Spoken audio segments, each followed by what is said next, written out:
What does it mean to live a good life? How do we know what is real, or how societies should be governed? Over 2,300 years ago, one man set out to answer these questions, and his ideas still shape the world today.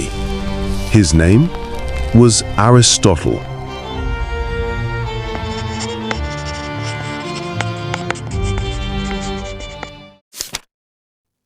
Aristotle was born in 384 BCE in a small town of Stagira in northern Greece.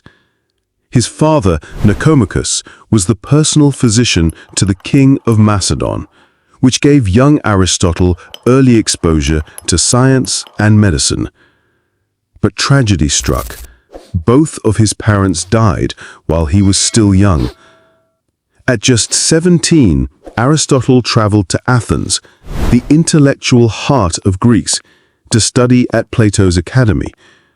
For the next 20 years, he absorbed Plato's teachings, but he wasn't afraid to challenge his teacher. While Plato believed in an ideal world beyond our senses, Aristotle insisted that knowledge must come from observing the natural world around us. Aristotle left Athens after Plato's death, traveling across the Greek world. In 343 BCE, he was invited to the Macedonian court to tutor a young prince who would one day become known as Alexander the Great. For 3 years, Aristotle shaped Alexander's mind, teaching him philosophy, politics, and science. The impact of this relationship would echo through history.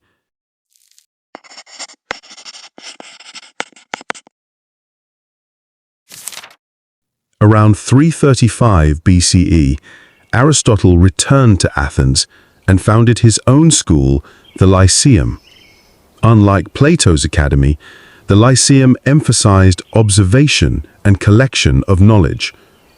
Aristotle and his students walked the covered paths, earning them the nickname peripatetics, meaning those who walk about.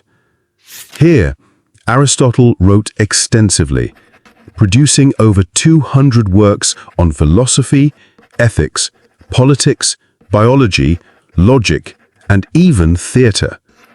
Though only about 30 survive today, they remain some of the most influential writings in human history.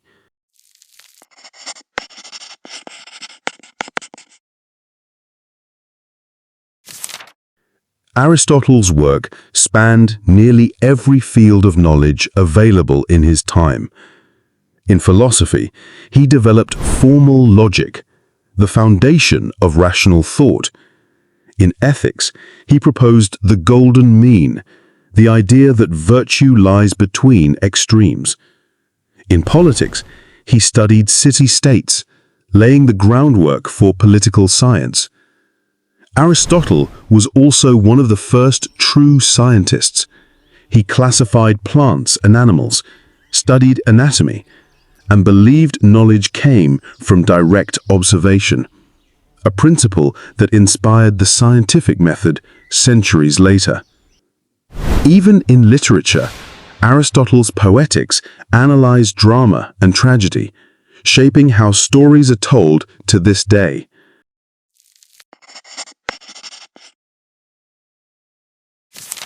But Aristotle was not without flaws.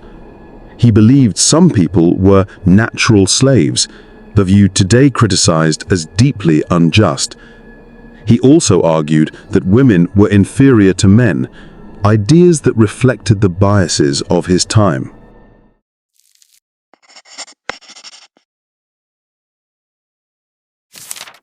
In 323 BCE, Alexander the Great died, and Athens turned hostile toward Macedonians.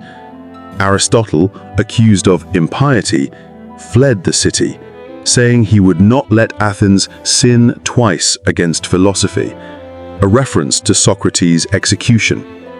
He died a year later in 322 BCE in Euboea, at age 62. Yet, his influence lived on. For nearly 2,000 years, Aristotle's works were the backbone of education in Europe and the Islamic world. From medieval scholars like Thomas Aquinas to scientists like Galileo and Darwin, his ideas shaped philosophy, science, and politics for generations.